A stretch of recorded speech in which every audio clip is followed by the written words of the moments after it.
First News with Keeler in the morning on WIBX and WIBX950.com. I started a new thing about a year ago. I had gone to a to-do list. I live on to-do lists. I got to be better about this. Yeah, you do. You got to write crap down, man. I do. I mean, apparently there was some point in your life where you didn't have to write stuff down. Now, I'm here to tell you, that time is gone. It's gone. It was gone a long time ago. You got to write stuff down. You are correct. I mean, I'm so much more effective and efficient when I have a list to work on. This is my every day. I'm adding to the list during the show because there's always crap that comes up during the show, and I add to the list. And some days I actually take things off it. I really work to take stuff off it. That's an accomplishment, right? You're crossing off those things you have to do. I think I'm enough of an attention deficit person where I still have a list, and I know the list is there, but it's a list of things I don't want to do. But I know I have to do, and I think people who are attention deficit love boxes. You put it in a box, and you put it somewhere where you can't see it, and then you finish the job. It's over with and done, right? Mom. Yeah. It doesn't work that way. So I was just observing, and I'm taking my to-do list, and I have to say, it was a holiday weekend. We had family for the first time. It was... we had family for the first time and people in our house really for the first time.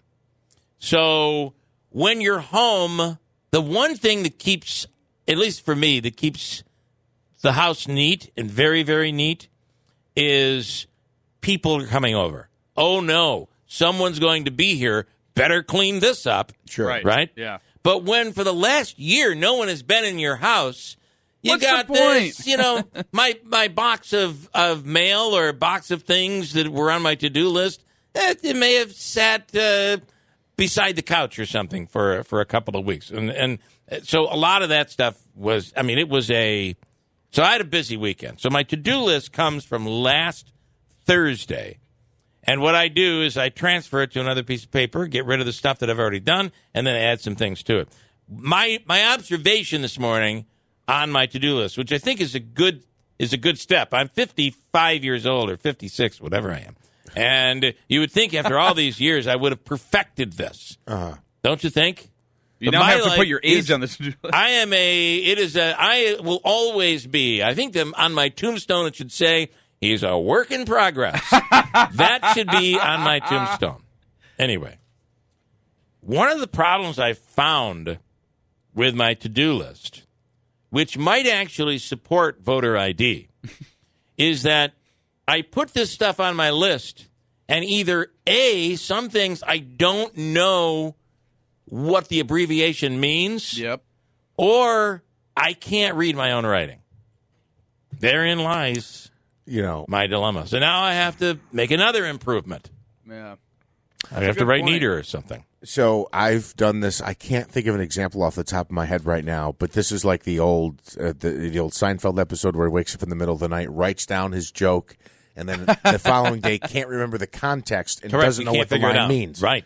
Yeah, I'll make a note. It'll say something like return by 2 p.m. And I'm like, do I turn to work? Do I have to get to the bank by 2? Mean? What the hell did I mean? You knew what it meant when you wrote it. Sure. It's almost like saying, I'm going to put this here so I don't forget it. Yeah. And then a day later, you're like, where did I put that? Right? That's the problem. And that's where I'm at right now, trying to figure out what half of this crap on here means. Also, and I just don't, I have 3 videos. Item number 13, 3 videos. What in the hell is that? Example. What is that? That might be a reference to a show from last week, Could but be. you have no idea. Could be, yes. Videos you're supposed to send out. Was I supposed to shoot a video? Am I supposed to post a video? Was I going to watch a video? You know that documentary called 3 Videos. We were going to watch that the other night. Or is it 3 videos I have to produce? Is it 3 that you want to watch? What is it? I do not know what item number 13 is. And do you also find when you make a list, because I do this inconsistently, I'll have a list for a week and then I won't have a list and then I go back because I'm more efficient, as I mentioned. So then there'll be things on my list where I'm like, okay, I can knock out 1, 2, 3. And then there'll be something further down the list and I'm like, if I'm being honest with myself, I ain't getting to that this week, next week, or next month. Correct.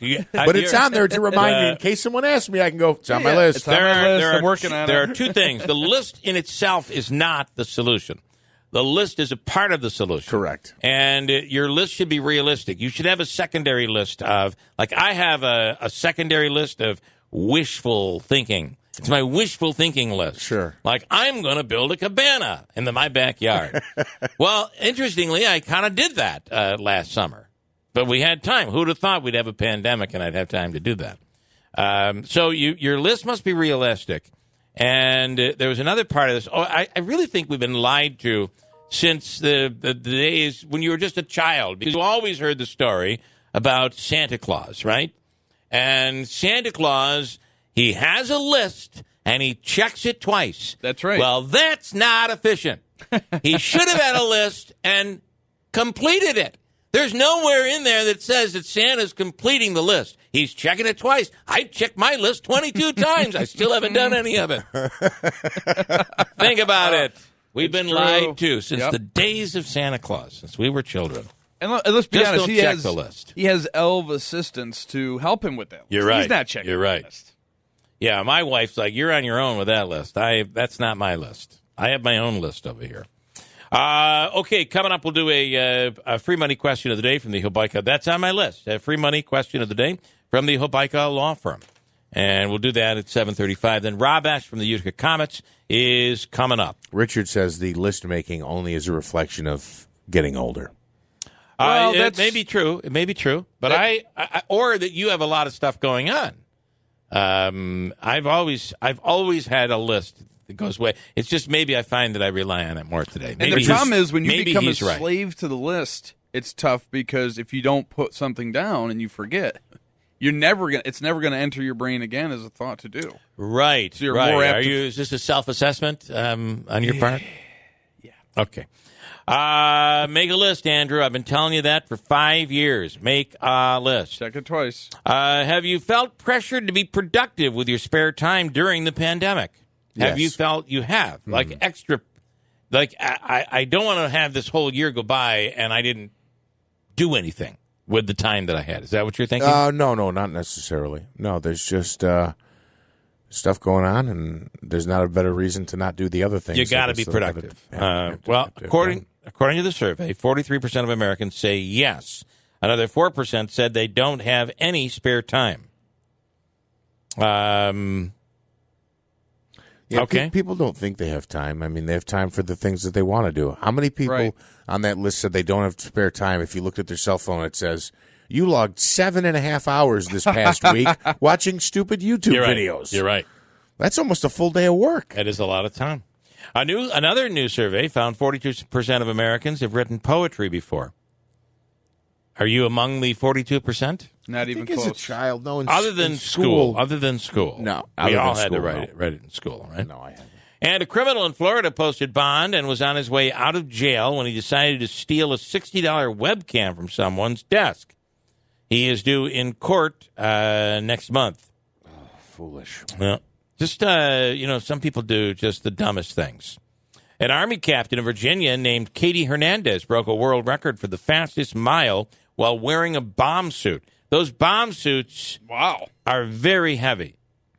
They weigh about 75 pounds, so it is not easy. She did it in 10 minutes and 23 seconds. The old record for women was just over 11 minutes. Here's audio. If you've ever done any type of run with weight, you feel good when you're starting, and then all of a sudden you hit a wall, and then after that it's all mental because you know your body is capable of doing it. It just doesn't feel like it wants to move. So at that point, about a lap and a half left, it's all mental. This was supposed to happen about a year ago, so I've been training for a long time. I started running in the bomb suit once a week, and then I've been doing CrossFit 2 times a day, 5 days a week. So it's been fun.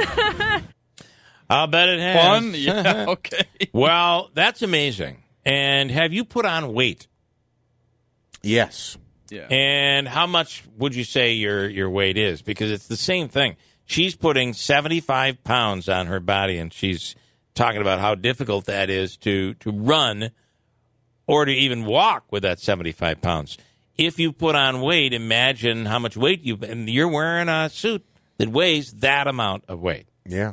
And it's tough on your joints. It's tough on everything. I did lose weight at the start of the pandemic last March, and, have dwarfed what I lost. It's been hard. You look at Nagel, somebody who's lost a ton of weight. It's incredible. But you look at so many other people. I think the average American, the average person, has gained weight during the pandemic. By the way, Brian in Utica is saying on the WIBX mobile app, just make a list on my to-do list. Yeah, right. Tomorrow I'm going to make a list. I'm going to make this list. It's on my list. Yeah, it's on my list. That is a common phrase that I throw at my wife. Listen, it's on my list. I'll get to it. I just haven't as of yet.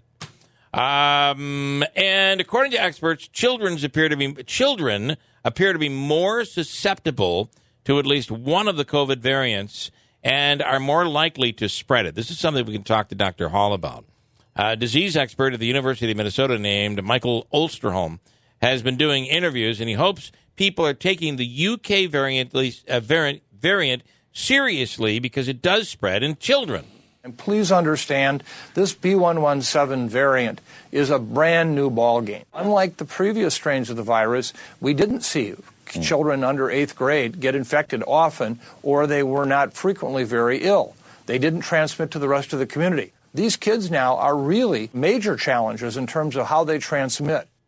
One thing that they've said, and this is something we can talk to Dr. Hall about, is that the more the virus is given the opportunity to create variants, the more the virus is given the opportunity to mutate, the more it has the chance of creating something that am I making any sense? That it has the possibility of creating something that will not be treatable with the vaccine. I don't know if that's true or not, but I saw that over the weekend. And it's something we can ask Dr. Hall about that. Put it on the list. Put it on my to-do list, and I will ask that question.